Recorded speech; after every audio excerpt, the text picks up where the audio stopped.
When the burly man in the fake police uniform pointed his gun at my wife's face, I noticed something peculiar. She smiled, not out of fear, but with the calm certainty of a predator spotting prey. The trembling HOA cop, sweat pouring down his face, screamed about arresting us, oblivious that the woman he was threatening was Sheriff Jasmine Brooks, who'd once dismantled Oregon's most notorious cartel. If he'd known, he might have fled. But he didn't, and neither did the neighborhood of Maplewood, where this saga of justice and defiance unfolded, exposing a tyrant and igniting a firestorm of change. It was a scorching August day when my wife Jasmine, our 12-year-old son, Noah, and I unlocked our new home in Maplewood, a suburban enclave of pristine lawns and polished facades. After years of saving and a brutal bidding war, we'd arrived.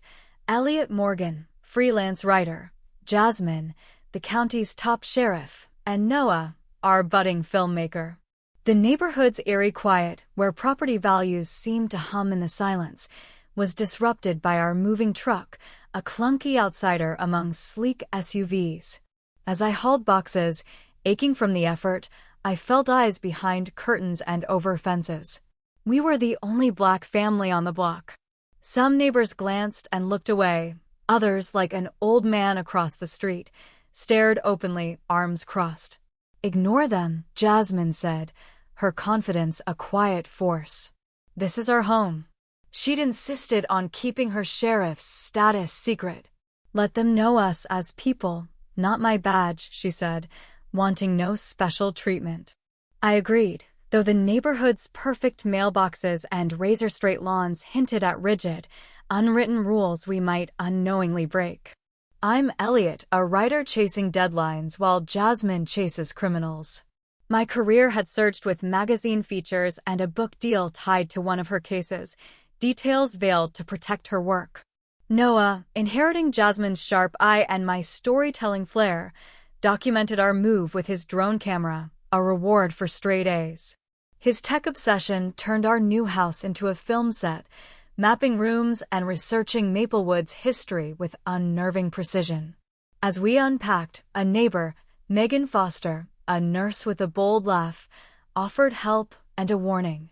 The HOA here's a dictatorship run by Douglas Harper, a disgraced ex-cop who plays pretend police. He's extra hard on newcomers who don't fit his mold. Her glance at us was pointed.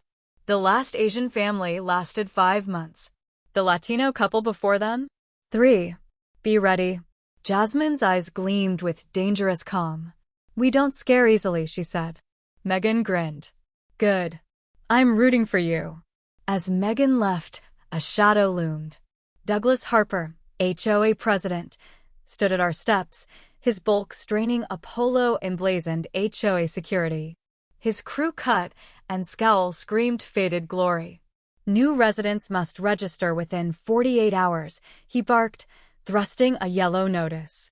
"Violation for improper trash placement." I was baffled. "We haven't unpacked. There's no trash." He pointed to an empty moving box. Bylaw 7.3. First warning's free. Next is $50. He didn't introduce himself, just glared. Megan rolled her eyes behind him. Jasmine's face stayed neutral, but I knew she was cataloging him. "Thanks for the welcome," I said, sarcasm dripping. "We'll read the HOA rulebook instead of setting up beds." Douglas's eyes narrowed.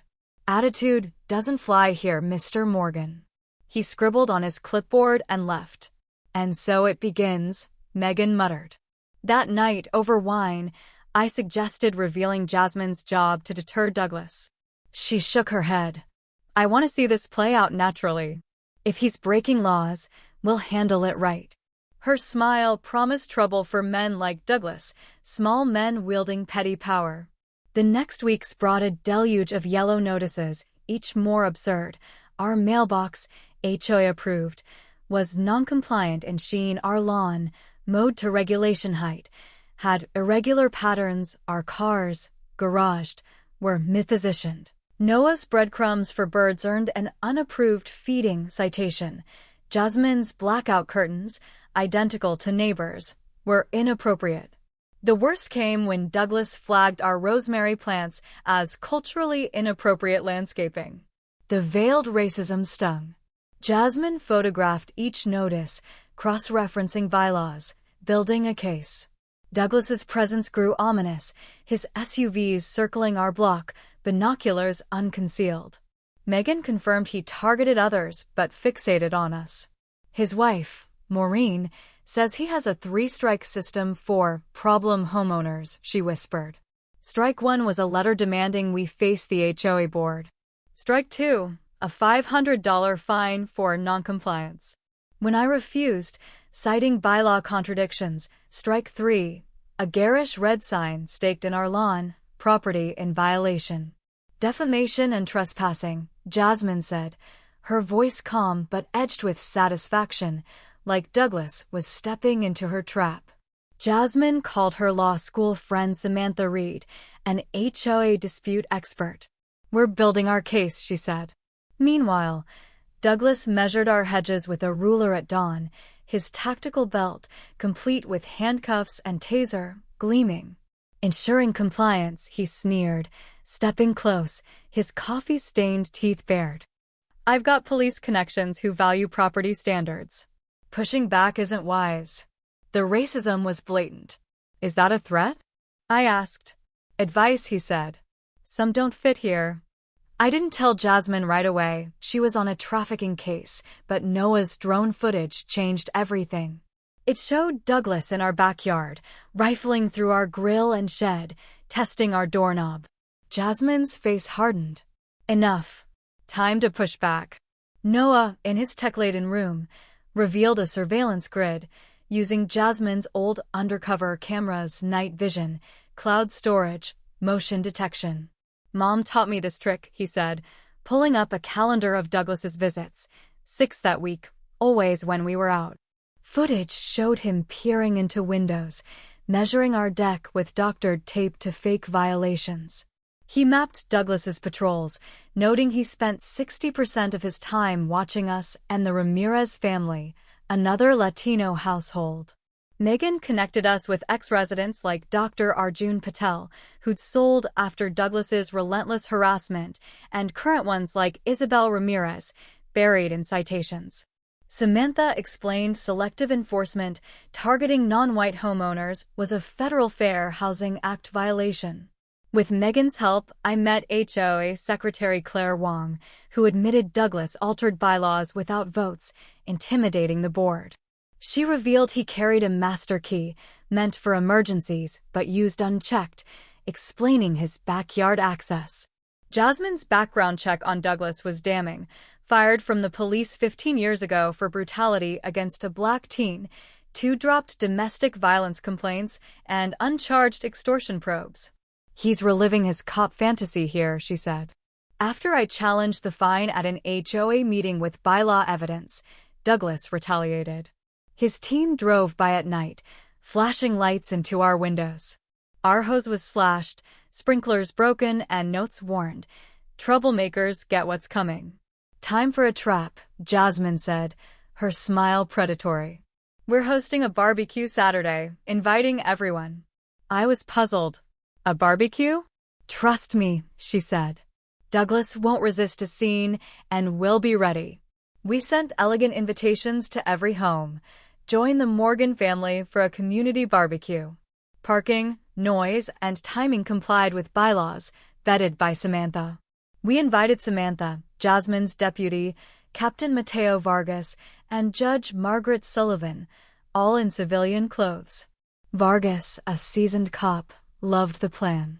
Give a bully rope, he'll hang himself. Judge Sullivan, a friend, added credibility. Neighbors RSVP'd, curious about the family defying Douglas. Megan spread the word, framing it as a stand against his reign. Douglas sent a cease and desist, claiming noise and parking violations. We ignored it. I grilled, Jasmine made her famous coleslaw, and Noah set up music. By 3 p.m., our backyard buzzed with neighbors meeting for the first time in years. HOA board member Nisha Patel, doubting Douglas, said he banned gatherings. This is what community should be. Douglas stormed in through our side gate, uninvited, in a full police uniform, badge, belt, and gun, flanked by his patrol, including Evan Walsh. "This violates HOA rules," he bellowed. "Non-residents, leave. Homeowners, go home." I stepped forward, Samantha at my side. "No rule bans private gatherings, Douglas. We've checked the bylaws, real ones, not your fakes." His face reddened. "As HOA security, I have authority." Megan cut in. "You're president, not security. That's not a cop's job." "I'm ex-police," he snapped, hand on his holster. Nisha trembled but spoke. "Is that uniform legal? Are you impersonating an officer?" Murmurs grew.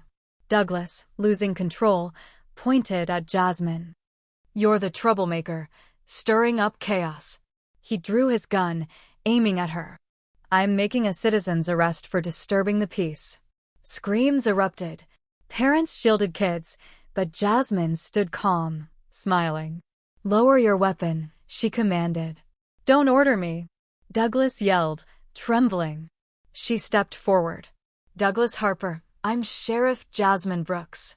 She showed her badge.